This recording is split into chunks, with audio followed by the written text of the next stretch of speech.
Good evening to everyone. Thank you very much for attending this session, and it is really a great pleasure to be standing here in front of you at the London School of Economics. I was just thinking while coming to the LSE, the thoughts that were linking me to the time when I was sitting in a very similar institution and I was learning the basics of economics. My specialty at that time was econometrics. And I still remember the first lecture that I had in these econometric classes. My professor used to be a chief economist in the European Investment Bank. The speech that he delivered while coming, he said, well, we're going to be hanging together for a year or so, and generally during my classes you will have at least 3 news, and generally they will come in a sandwich with 2 bad news and 1 good news. And he said, well, I would like to start this session by telling you the bad news, the first bad news, and that is that at the end of the year I'm getting retired. And this obviously is followed by a good news, and the good news is that I'm going to purchase myself a BMW, a big one. I think at that time was X5, first generation, saying that because I know that my future is pretty predictable, I'm going to get a very big pension, I can afford the fuel that this type of car is consuming, so no worries for me, and this is really good news. And he said, as I said, I always finish with the second bad news, and that is the fact that all of you sitting here, at the time when you're going to get retired, if somebody runs you over in a pedestrian, it wouldn't be probably considered as a criminal act. The point that he was trying to make was that the long-run sustainability of the pension funds, of the system that we were getting to study for an entire year, running all these correlations and models, was showing that we are running into a pretty big trouble. At that time, I was really shocked. That was a message that you get to a student in the first year of econometric studies, and you say, well, politicians must be pretty irresponsible people if they're not taking into consideration that. Well, some years after that, I became a politician myself.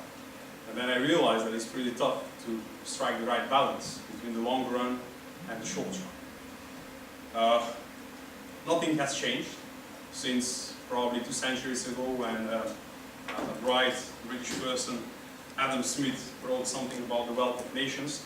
And in these terms, I think that seeking some competitive advantages in order to survive in this tough world is somehow pretty good and pretty similar to what we are facing today. To a very simplistic manner, if you look at our situation and our challenge as politicians in Southeast Europe and what we are aiming to do, we look around the world. We say to ourselves, well, there's just one piece of Europe, everything has been invented, Europe has thought of, we don't need to invent anything, we just look around ourselves, what are the best models to copy-paste if we can. And it seems that the wealth of nations in today's world depends or can be created basically on the basis of natural resources, on the size of the market, and on cutting-edge technologies. And then we look at our backyard, Southeast Europe, and we say, well, it seems that we're in big trouble. Even if we look at the down level of each one of the countries, natural resources-wise, contrary to what I was taught when I was in primary school, that was time when Macedonia was part of Yugoslavia, and we were taught that we were the most beautiful, the most rich, the most competitive place on earth, etc. In reality, we don't have much natural resources. Even the ones that we think we have aren't really competitive worldwide. Then we definitely don't have a market. I'm coming from a country with roughly 2 million people, and the overall GDP of our entire region, if we put together all the countries that are southern from Danube River, that is roughly former Yugoslavia, plus 4 member states of the European Union, Bulgaria, Romania, Greece, Slovenia, Albania also.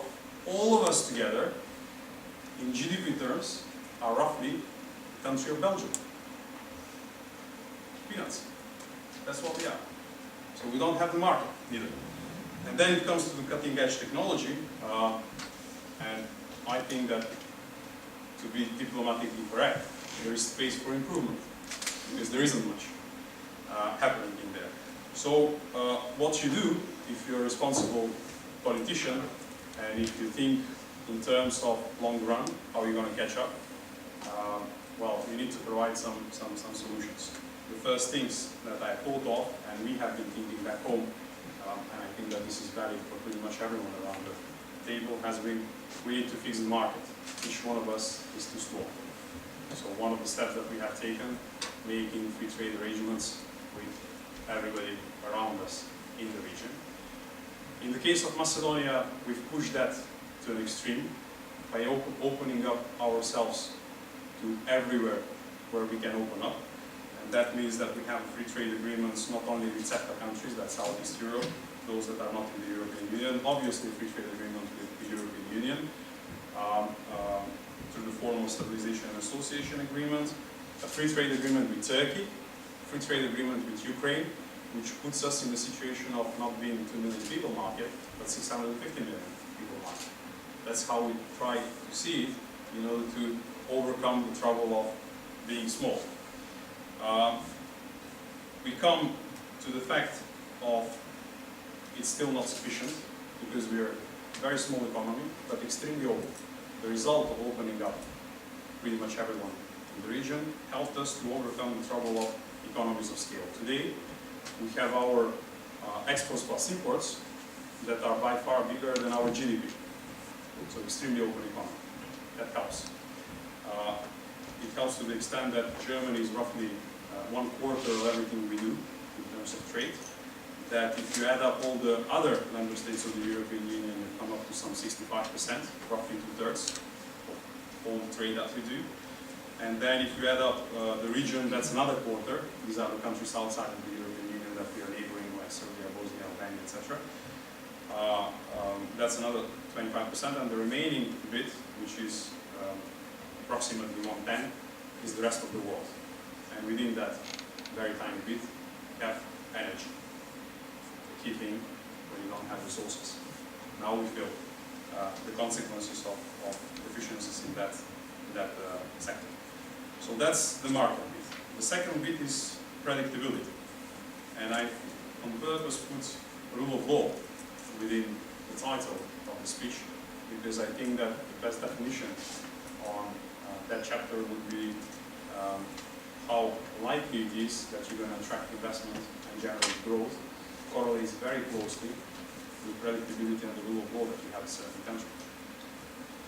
It is closely related to the misperceptions that we suffer from, because generally when you mention Balkans, the first thought we have in mind is not the most efficient courtrooms on earth, quite the opposite. We will come to that, I think, at the third chapter. But this predictability, or these efforts to overcome that major handicap, has pushed us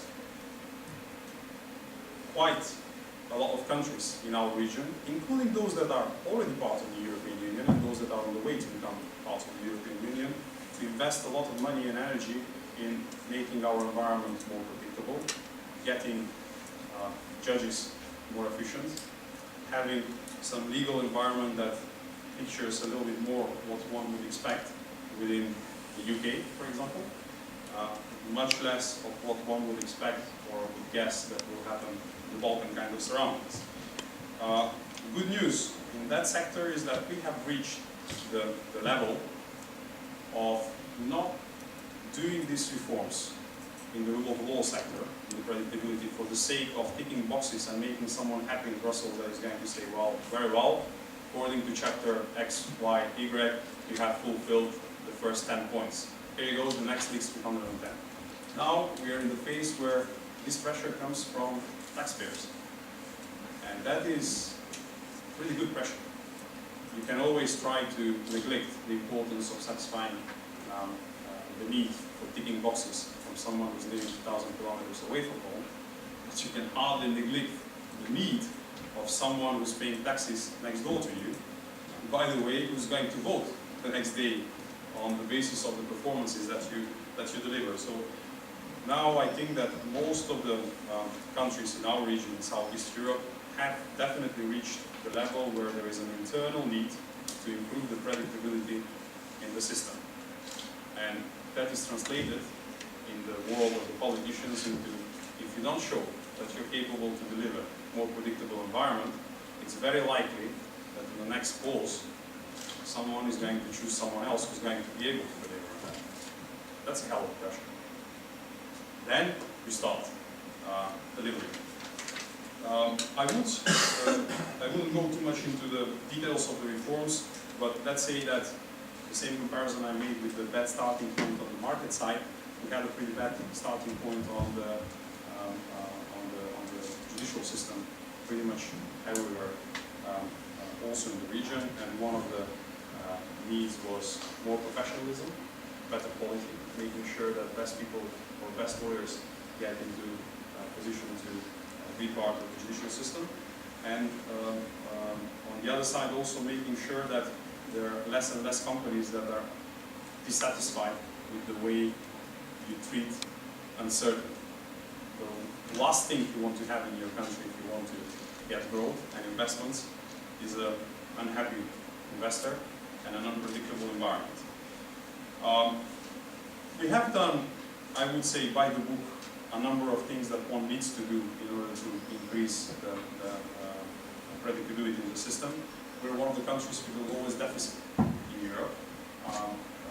With the lowest debt in Europe, still around 34%, which is probably third or fourth lowest level within Europe. We still managed to get a deficit that is very close to Maastricht criteria. Probably most of the economists have forgotten what was that about, because no one has respected it in the last few years. But we are very close to what was expected over there. We have a bank currency since 1997. We learned in a very dramatic manner that currency uncertainty is a big struggle for the government and makes people run away from your economy. So we pegged it to the Deutsche mark at the time, and ever since it has been pegged to the euro. And we have a very low inflation level. That helped us, even though being in the region that suffers from market, natural resources, cutting-edge technology, etc., to get 3.5% growth last year. That's not glorious for global standards. Chinese are growing by 10%. But if you look around the map of Europe, you will find very few countries, first of all, having more than 1%, and even less going beyond that. Can we say that we are happy and that as politicians we fulfilled our job and then that's great, we have predictability now and we have a large market? By far no, definitely not. The biggest problem of Macedonia, as much as any other neighbor that we have here in the region, is unemployment. Official figures in Macedonia are saying that we have 28% of unemployed people. That sounds like a hell of a problem. And that is, maybe it can be disputed on the basis of whether we have accurate figures, great economy, one side. Second of all, a big package of, well, relatively big package of social welfare, which might give incentives to free ride to a certain extent. Some studies are also suggesting that we have big problems with having active seekers at the work market. But all in all, it means that we need to provide jobs. And that's the picture pretty much everywhere as you're following, including in the countries that are part of the European Union and in our region. Now, all this being said, I would come to the point of perceptions and misperceptions. One thing has been cleared through the past years, that is that Macedonia, as part of Southeast Europe, is meant to be part of the European Union. That's our chance. And I think this is the only fair chance that we have to get out of the conquest that we suffered from in the past. The other thing that is pretty clear today, and I think that is more relevant than any time in the past after the last European elections, is that this is quite unlikely to happen tomorrow. So we need to get ready for this to happen sometimes in the future. If anybody knows when, let me know, because I don't think that anybody has a pretty good crystal ball at the time, for the time being, on predicting these trends and accession. For politicians, that means that you need to anticipate the fact that we are going to join the European Union, that very likely is going to be pretty different from the European Union that we are seeing today.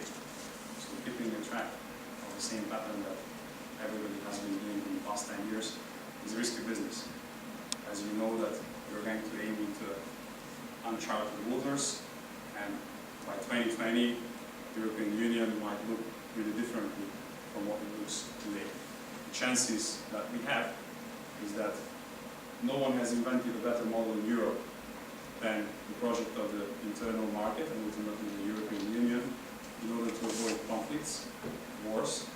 Don't forget that this is a peace project. It started from a peace project, and that's the main purpose of it. Probably competitiveness will suffer if you look at the dynamics of parameters in different member states. Maybe UK is in better shape than other countries in the European Union, but in overall, European countries are losing competitiveness compared to the rest of the world. So there is a catch-up effect, and we are going to join a European Union that will be less of an elitistic club than it used to be maybe in 1995 when Sweden, Finland and Austria have joined the European Union. Lifting barriers, so we'll need to continue enlarging this market. In 2020 we're going to need an even bigger market than the one that we have now. As we were just discussing a little bit earlier, one of our biggest problems is demography. So we have older, we have less young and qualified people coming in the pipeline, and by 2020 we're going to feel it. Probably by 2050 it will be already gone, unless we do something in the meantime. Misperceptions for the ones that are in the club and are waiting for the newcomers to join in.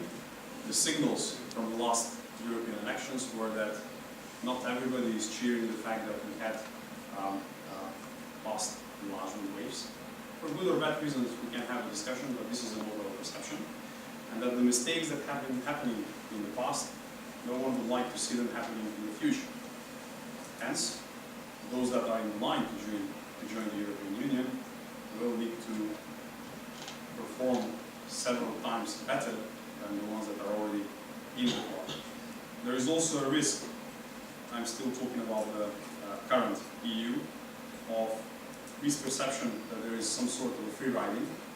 So you have a bunch of guys that would like to join the club, not likely to contribute in the budget, but very likely to get money out of the budget, in addition to those that have already been getting money from the budget. It is a misperception that definitely we'll need to get out from the current stereotypes of North subsidizing the South, and then South free riding, and then adding up newcomers to the South. It is essentially wrong. I put in brackets on misperception, because people disagree on these things. But I have one very strong argument. That is that EU, first of all, is about rules, not about money. If you look at the EU budget, the entire EU budget is less than 1% of the GDP. It's peanuts. Member states have the budgets. They have the ability to deliver and to push and to inject money, not the European Union.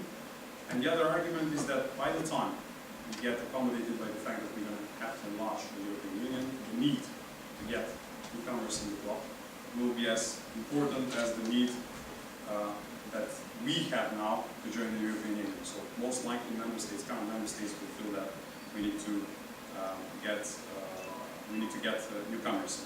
Competition will be more on the side of attracting competent and skilled people into your economy. This is the real competition between member states in the future. Last but not least, many are arguing in our countries that most of the things that EU has been associated with, and the internal market has been associated with, are not valid anymore. And they use all sorts of examples, because we have the same misperceptions back home. They say, okay, well, you talk about the European Union, and I say principles. There is nothing like principles, because you see that there are double standards, and some are able to free ride within this union, others can't. They say that it's a rich club, and then in the Balkans you have a number of countries that are in and out of the European Union, but there is no straightforward correlation in terms of GDP per capita. You have some that are handling pretty okay or comparably with the ones that are in the Union, and it's quite unclear. they say, well, we were told that the European Union is strict but fair in terms of the enlargement process. The strict bit, we understand it, the fair bit, not much. If you're coming from a country like Macedonia, then you understand that the European Commission says for 5-6 years you should start accession negotiations, then it comes to the Council, someone remains silent, you go on, and then it keeps running. So these are the challenges that they are. I think responsible politicians, as much as taxpayers, should ask one legitimate question. What's the better option? And the answer is, there isn't. So the best option or best chance that we have in the member states, in the current member states in the European Union, as much as in those that are aspiring to get there and they know that they're going to have a really tough job to get there, would be to be in the European Union. As one very well known Brussels saying goes, if you're not at the table, you're on the menu. So you better make sure that you're on the table. Thank you very much. And I think that there will be an opportunity now to ask the questions and try to answer them.